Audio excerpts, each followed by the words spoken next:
नमस्कार प्रिय दर्शकों, आपका स्वागत है आपके अपने चैनल आईलेंस पर। मैं हूं डॉक्टर ब्रजमोहन लाल गुप्ता। और दर्शकों, आज हम बात करेंगे एक ऐसी शारीरिक गतिविधि के बारे में जो आपके सिर से लेकर पैरों के नाखून तक हर चीज़ को फिट रख सकती है। अगर आप आज के समय में लंबी और स्वस्थ जीवन की तलाश है तो उसके बारे में बताएंगे।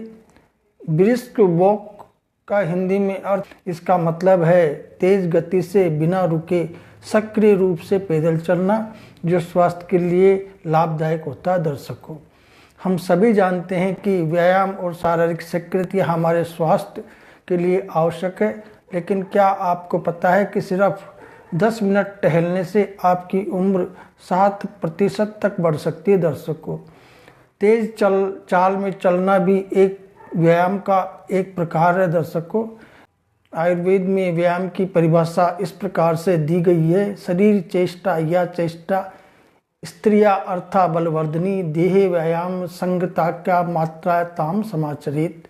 अर्थात जो भी शरीर की चेष्टा या कर्म अपने मन को अच्छी लगे और जो शरीर को स्थिरता प्रदान करती हो और बल को बढ़ाती हो, उसे व्यायाम कहते हैं। उसे मात्रा के अनुसार करना चाहिए कि जो भी शरीर की चेष्टा यानी कर्म जो मन को अच्छी लगे, यानी फीलिंग गुड। व्यायाम कोई जबरदस्ती किए जाने वाला कार्य नहीं होना चाहिए। इसे करने से मन को खुशी और संतोष का अनुभव होना चाहिए।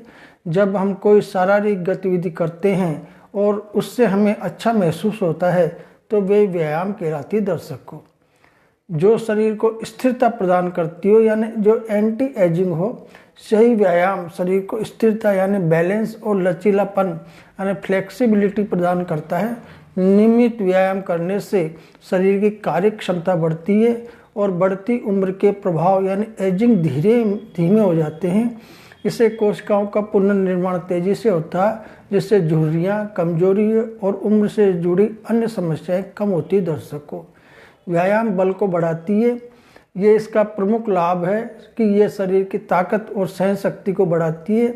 इससे मांसपेशियों की शक्ति, ऊर्जा और सहनशीलता बढ़ती है, जिससे हम लंबे समय तक सक्रिय और स्वस्थ रह सकते हैं। दर्शकों, प्रिय दर्शकों, जिस भी प्रकार की शारीरिक गतिविधियां एक्सरसाइज करने का मन प्रसन्न हो, शरीर संतुलित हो, स्थिर रहे और ताकत व सहन शक्ति में वृद्धि हो, उसे व्यायाम कहते हैं। ये केवल दौड़ना, जिम जाना या योग करना ही नहीं है, बल्कि कोई भी ऐसी गतिविधि हो सकती है जो इन तीनों मानकों पर खरी उतरती हो। प्रिय दर्शकों, जो लोग रोजाना 10 से 15 मिनट टहलते हैं वे दूसरों की तुलना में अधिक जीते हैं। ये हल्का व्यायाम हृदय रोग, डायबिटीज और मोटापे जैसी बीमारियों को कम करता है। 60 वर्ष से अधिक उम्र के लोगों के लिए टहलना सबसे सरल और प्रभावी व्यायाम है। दर्शकों, मानसिक स्वास्थ्य के लिए भी टहलना फायदेमंद होता है, जिससे डिप्रेशन और स्ट्रेस कम होता है। दर्शकों, अब हम जानेंगे टहलने से शरीर में क्या बदलाव आते हैं। टहलने से हमारे शरीर पर कई सकारात्मक प्रभाव पड़ते हैं। दर्शकों, इससे हृदय गति बढ़ती है, जिससे रक्त संचार बेहतर होता है। मांसपेशियां और जोड़ मजबूत होते हैं, जिससे ओस्टियोपोरोसिस जैसी समस्याओं का खतरा कम होता है। फेफड़ों की कार्य क्षमता में सुधार होता है, जिससे ऑक्सीजन का संचार बेहतर होता है। इससे मेटाबॉलिज्म तेज होता है, जिससे कैलोरी बर्न होती है और वजन नियंत्रित रहता है। दर्शकों, अब हम टहलने के प्रमुख स्वास्थ्य लाभों के बारे में बात करते हैं। दर्शकों, आयुर्वेद में टहलना एक अच्छा व्यायाम है। दर्शकों, यानी व्यायाम करने से कार्य करने की शक्ति बढ़ती है। जाठराग्नि या पाचक अग्नि या डाइजेस्टिव सिस्टम तेज होता है। मेदस यानी स्थूलता का क्षय होता है, अर्थात मोटापा घटता। अंग प्रत्यंग मांसपेशियां स्पष्ट दिखाई देते हैं और वे ठोस हो जाते हैं। दर्शकों, तेज चाल में चलने के लाभ और प्रभाव इस प्रकार है। दर्शकों, कार्य करने की शक्ति बढ़ती है। नियमित रूप से तेज चलने से शरीर की सहन शक्ति यानी स्टेमिना बढ़ती है, जिससे व्यक्ति अधिक समय तक बिना थके काम कर सकता है। इससे ऊर्जा स्तर ऊंचा रहता है और शरीर व मानसिक थकान कम होती है। व्यायाम से जठराग्नि या पाचकाग्नि प्रदीप्त होती है। ब्रिस्क वॉकिंग से संचार तेज होता है, जिससे पाचन तंत्र सक्रिय होता है। ये भोजन को बेहतर तरीके से पचाने में मदद करता है और अपच, गैस व अन्य पाचन संबंधी समस्याओं को दूर करने में सहायक है दर्शकों। इससे मेदस यानी स्थूलता का भी क्षय होता है, अर्थात मोटापा घटता है। तेज चाल में चलने से कैलोरी बर्न होती है और शरीर की चर्बी कम होती है। ये चयापचय यानी मेटाबॉलिज्म को तेज करता है, जिससे वजन नियंत्रित करने में मदद मिलती है दर्शकों। विशेष रूप से पेट और जांघों पर अतिरिक्त चर्बी कम करने में प्रभावी होता है। व्यायाम करने से अंग प्रत्यंग यानी मांसपेशियां स्पष्ट दिखलाई देते हैं और वे ठोस हो जाते हैं। नियमित रूप से ब्रिस्क वॉकिंग करने से मांसपेशियों की टोनिंग होती है और वे अधिक मजबूत और सुडौल बनती है। इससे शरीर में लचीलापन बढ़ता है और जोड़ों और हड्डियों के स्वास्थ्य में ये लाभदायक है दर्शकों। हृदय रोग से भी इसमें सुरक्षा होती है। रोजाना 10 मिनट टहलने से हृदय की कार्य क्षमता बढ़ती है, रक्तचाप नियंत्रित रहता है। अध्ययन बताते हैं कि नियमित टहलने वाले लोगों में दिल के दौरे का खतरा 30 से 40% तक कम हो सकता है दर्शकों। ये मधुमेह यानी डायबिटीज में भी फायदेमंद होता है। जो लोग नियमित रूप से टहलते हैं उनमें ब्लड शुगर का स्तर संतुलित रहता है। ये विशेष रूप से टाइप 2 डायबिटीज के मरीजों के लिए फायदेमंद है, क्योंकि ये इंसुलिन की संवेदनशीलता को सुधारता है दर्शकों। नियमित रूप से वॉकिंग से मानसिक स्वास्थ्य में भी सुधार होता है दर्शकों। ये तनाव, चिंता, डिप्रेशन को कम करता है और मानसिक शांति प्रदान करता है। रात को हल्की वॉक करने से नींद भी अच्छी आती है दर्शकों। प्रिय दर्शकों, वॉकिंग एक सरल लेकिन प्रभावी व्यायाम है जो न केवल शारीरिक शक्ति को बढ़ाता है बल्कि पाचन को सुधार कर मोटापा कम करने और मांसपेशियों को सशक्त बनाने में भी मदद करता है। इसे दिनचर्या में शामिल करने से संपूर्ण स्वास्थ्य को लाभ मिलता है दर्शकों। प्रिय दर्शकों, हमारा आयुर्वेद चैनल प्राचीन आयुर्वेद और आधुनिक शोधों पर आधारित विश्वसनीय और व्यवहारिक स्वास्थ्य जानकारी के लिए समर्पित है।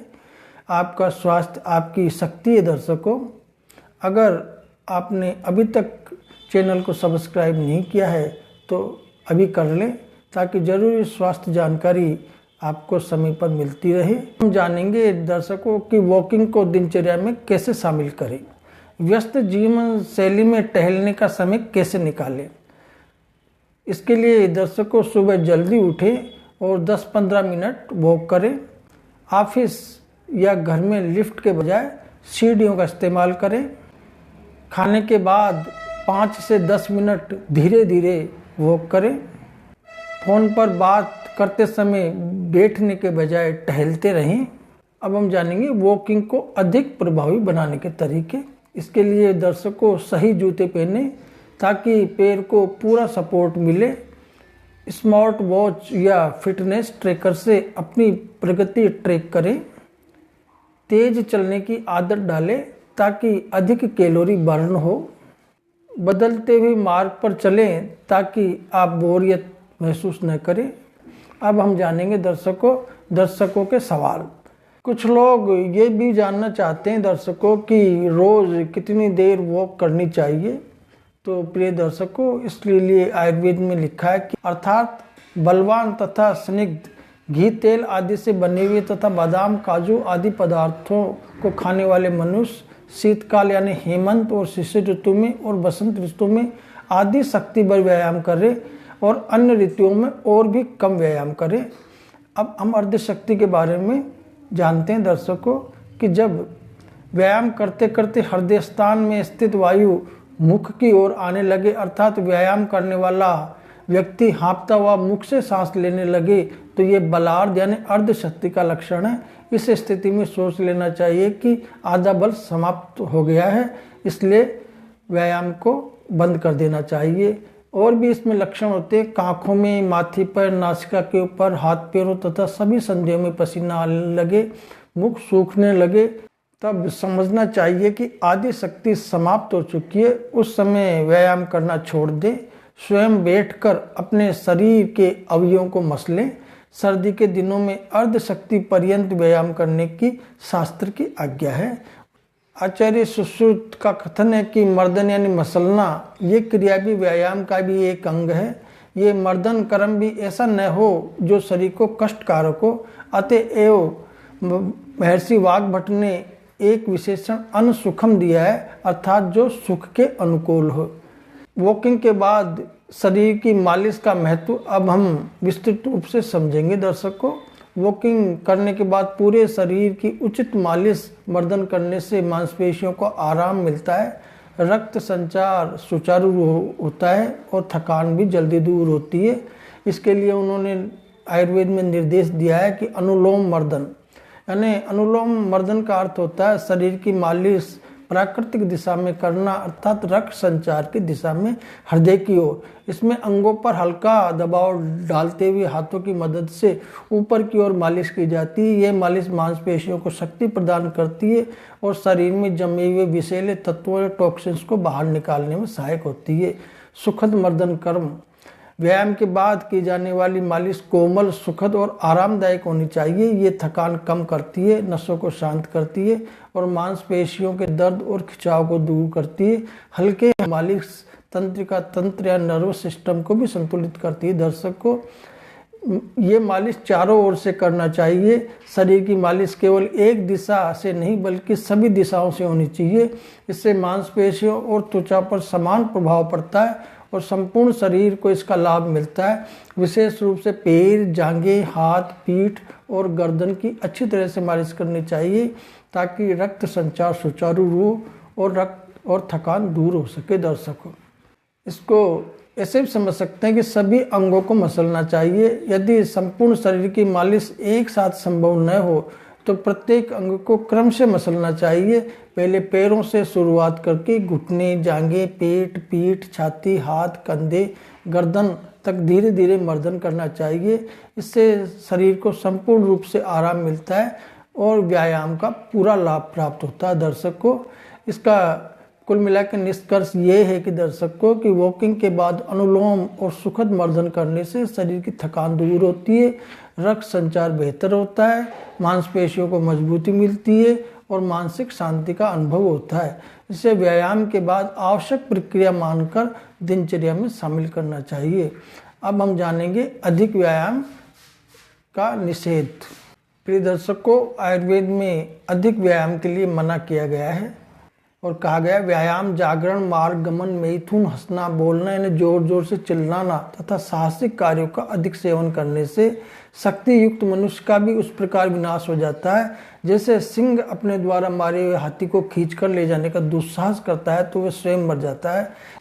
इस श्लोक में अधिक व्यायाम, जागरण, लंबी यात्रा, मैथुन, जोर से हंसना या बोलना, अत्यधिक साहसिक कार्यों से बचने की सलाह दी गई है। यदि कोई व्यक्ति अपनी शक्ति से अधिक इनका अभ्यास करता है तो वह स्वयं को हानि पहुंचाता है, जैसे कोई सिंह अपने द्वारा मारे गए हाथी को घसीटने का प्रयास करता है और अंततः कमजोर होकर नष्ट हो जाता है। दर्शकों, अर्थात व्यायाम और अन्य क्रियाएं सीमित मात्रा में लाभकारी होती है दर्शकों, लेकिन अधिक करने से शरीर कमजोर हो सकता है जिससे क्षय यानी टीबी जैसी कमजोरी या अन्य समस्याएं उत्पन्न हो सकती है। आयुर्वेद में भी बलानुसार कार्य करने की सलाह दी गई है क्योंकि अपनी क्षमता से अधिक प्रयास करने पर जीवन संकट में पड़ सकता है। दर्शकों, कुछ लोग ये भी जानना चाहते हैं दर्शकों कि किन लोगों को वॉकिंग से बचना चाहिए।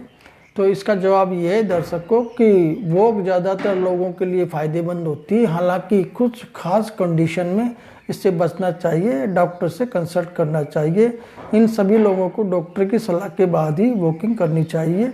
जिन लोगों को गंभीर हार्ट डिजीज है, जिन लोगों को जोड़ों और घुटनों में गंभीर दर्द रहता है, जिनका ब्लड प्रेशर बहुत ज़्यादा रहता है, जिनकी हाल में ही कोई सर्जरी हुई है, जिन्हें अस्थमा या क्रोनिक ऑब्स्ट्रक्टिव पल्मोनरी डिजीज यानी COPD है, जिनका शुगर लेवल बहुत कम या ज़्यादा रहता है, जिन प्रेग्नेंट महिलाओं को कोई कॉम्प्लिकेशन है, जिन्हें कोई गंभीर न्यूरोलॉजिकल समस्या है, तो इन लोगों को वॉक से बचना चाहिए। दर्शकों, तो प्रिय दर्शकों, ये थी जानकारी वॉक यानी व्यायाम के बारे में। अगर आपको ये जानकारी पसंद आई हो तो वीडियो को लाइक करें, शेयर करें और चैनल को सब्सक्राइब करना न भूलें।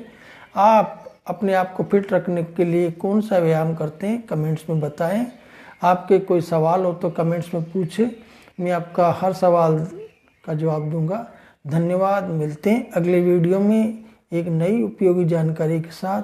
जय हिंद, जय भारत।